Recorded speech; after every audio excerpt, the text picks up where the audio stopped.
kali ini kita akan mencoba mereaksi dari sebuah video dengan tema kapok Malaysia bersumpah tak akan lagi ganggu kedaulatan NKRI dari sebuah channel berita bola. Assalamualaikum warahmatullahi wabarakatuh. Salam sejahtera untuk kita semua. Dalam perjalanan bangsa ini, menjaga kedaulatan NKRI adalah sebuah harga mati, nilai yang tak bisa ditawar oleh siapapun. Namun baru-baru ini sebuah insiden mencuatkan ketegangan antara Indonesia dan Malaysia. Dalam video ini kita akan membahas langkah permintaan maaf Malaysia, sebuah momen yang membuka peluang untuk mempererat hubungan antar negara sekaligus menjadi pengingat pentingnya diplomasi yang kuat. Mari kita tinjau lebih dalam dan refleksikan arti penting dari kejadian ini, baik bagi hubungan bilateral maupun bagi kita sebagai bangsa yang berdaulat. Mari kita simak dulu video berikut ini. Dilakukan oleh aparat Angkatan Laut Malaysia di perairan Ambalat. Permintaan maaf tersebut disampaikan oleh Menteri Pertahanan Malaysia dalam pernyataan resmi yang ditujukan kepada pemerintah Indonesia. Insiden ini terjadi di tengah meningkatnya ketegangan antara Indonesia dan Malaysia terkait perbatasan maritim di perairan Ambalat.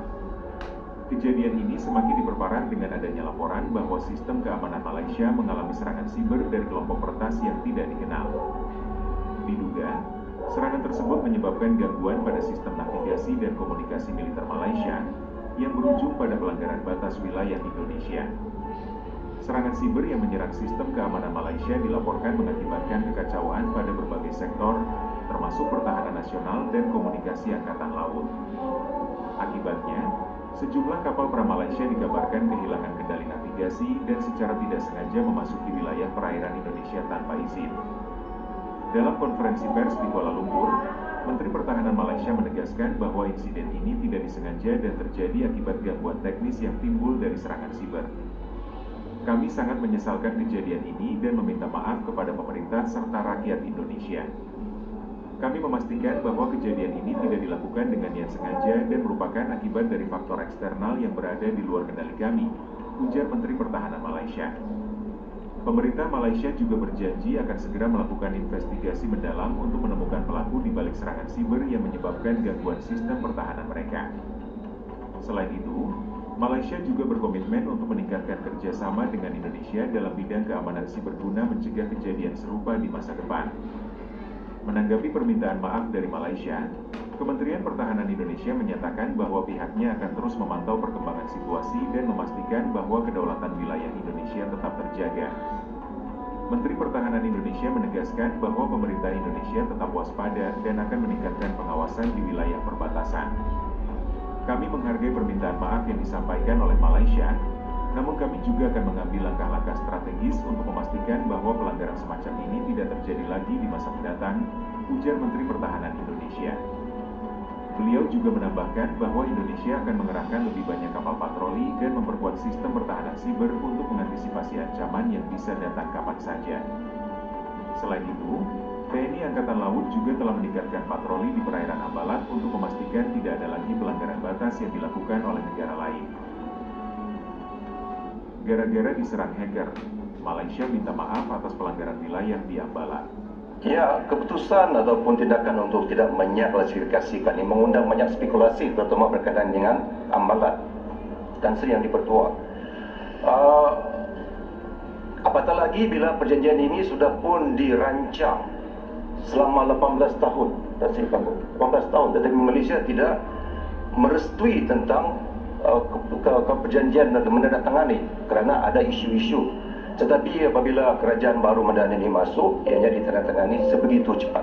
Jadi mengundang spekulasi. Dan I don't blame you. Tetapi sebab itu saya katakan kalau di sana perlu ratifikasi, adakah kerajaan juga bercadang membuat ratifikasi di Dewan kita. Ataupun kalau dulu vaksin mempunyai perjanjian yang tidak boleh dihebahkan harga dan sebagainya. Tetapi PAC membuat inisiatif. Mungkin PAC ataupun Jabatan Kuasa Luar, Jabatan Select Committee Foreign Affairs ini perlu membuat proceeding terhadap ini untuk meredakan spekulasi. You don't blame them, Tan Sri. Orang membuat spekulasi dan blame them, especially on Ambalat. Terima kasih Bapak Lurah. Saya tak faham apa yang dimaksudkan pihak sebelah sana meraih kemenangan daripada treaty ini. Saya ingin beritahu bahawa treaty ini adalah treaty di antara kedua-dua buah negara, Malaysia dengan Indonesia. Betul, kita pernah mendedahkan beberapa dokumen di Parlimen ini melalui jawatan kuasa khas. Tapi dalam jawapan saya sebelum ini di Parlimen, Tasri Ketua, bahawa kita bersedia tampil sekiranya diminta oleh jawatan kuasa khas untuk memberikan penjelasan yang lebih detail. Kita sedia tampil dalam jawatan kuasa tersebut. Tapi untuk mendedahkan dalam Dewan Terbuka ini, saya fikir kita belum bersedia, kerana kita kena menghormati sensitiviti negara-negara yang terlibat dalam treaty ini. Di Indonesia, seperti mana kita maklum, mereka perlu bawa treaty ini ke parlimen mereka untuk proses ratifikasi. Tetapi di Malaysia, amalan kita adalah hanya memadai kita bentangkan dalam jalan kuasa kabinet untuk meratifikasi, lebih kepada proses eksekutif. Dan Indonesia lebih kepada proses legislatif. Dia ada beza yang cukup besar. Jadi kita perlu menghormati perundangan di negara luar, negara yang terlibat, demi menjaga hubungan diplomatik yang baik. Terima kasih. Arahan saya kepada pegawai, cari jalan, bukan gadai. Ikut peraturannya. Siapa putuskan? Jawatan kuasa ukur dan pemetaan, Kementerian Dalam Negeri, Kementerian Pertahanan, Peguam Negara, semua uruskan. Dah selesai, baru saya sign. Apa yang belum selesai? Termasuk kawasan disebut Ambalat. Tapi oleh kerana orang yang bingai ini dia tak faham, sebab tak disebut istilah J1, J2 apa nama? Ya. Jadi dia tak faham, itu belum selesai. Kawasan di Sabah ada bahagian yang belum selesai. Pulau Sepatik belum selesai. Jadi komite-komite untuk membahas masalah-masalah perbatasan itu juga terkait dengan instansi-instansi lain, Kementerian Dalam Negeri, kedua pihak. Tapi intinya bahawa dengan komitmen dari kedua kepala pemerintah kita, bahawa kita ingin selesaikan semua masalah-masalah yang ada di kita dengan pendekatan kekeluargaan, pendekatan persahabatan sebagai tetangga yang akan menyelesaikan semua masalah dengan sebaik-baiknya, dan hampir semua masalah sudah hampir selesai. Pemerintah Malaysia secara resmi meminta maaf atas pelanggaran wilayah Republik Indonesia yang dilakukan oleh aparat Angkatan Laut Malaysia di perairan Ambalan. Tentunya pembahasan kita kali ini adalah bahwa penting bagi kita sebagai bangsa untuk memastikan bahwa kedaulatan negara Kesatuan Republik Indonesia NKRI senantiasa dijaga dan dihormati. Wacana ini mencerminkan keseriusan berbagai pihak untuk memahami pentingnya menjunjung tinggi hubungan baik antar negara tetangga. Namun yang lebih krusial adalah bagaimana kita sebagai masyarakat Indonesia bersikap cerdas dan menyikapi isu ini. Fokus pada solusi, memperkuat diplomasi dan memastikan bahwa keamanan serta kesejahteraan rakyat tetap menjadi prioritas utama.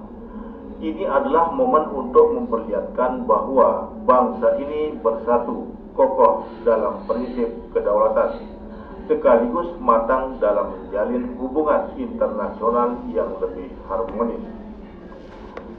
Tentu kami menyambut baik langkah Malaysia untuk secara terbuka meminta maaf atas insiden yang telah terjadi. Tindakan ini mencerminkan iktikat baik dan kesungguhan negara tetangga kita untuk memperbaiki hubungan serta membangun kepercayaan bersama. Namun, permintaan maaf ini juga harus diikuti dengan komitmen nyata dalam bentuk tindakan untuk memastikan bahwa kejadian serupa tidak terulang lagi di masa depan. Hubungan yang kuat antara Indonesia dan Malaysia adalah fondasi penting bagi stabilitas kawasan, dan momen ini dapat menjadi awal yang baik untuk mempererat kerjasama serta memperbaiki komunikasi lintas batas. Demikian pembahasan kita kali ini. Insiden ini tidak hanya mengingatkan kita akan pentingnya menjaga kedaulatan NKRI, tetapi juga membuka ruang refleksi untuk memperkuat diplomasi dan kerjasama yang lebih baik dengan negara tetangga seperti Malaysia. Mari kita jadikan momentum ini sebagai pelajaran bersama untuk membangun hubungan yang lebih harmonis di masa depan, tanpa mengorbankan prinsip-prinsip kedaulatan bangsa. Terima kasih telah menyaksikan. Jangan lupa untuk berbagi pendapat Anda di kolom komentar dan sampai jumpa di video berikutnya.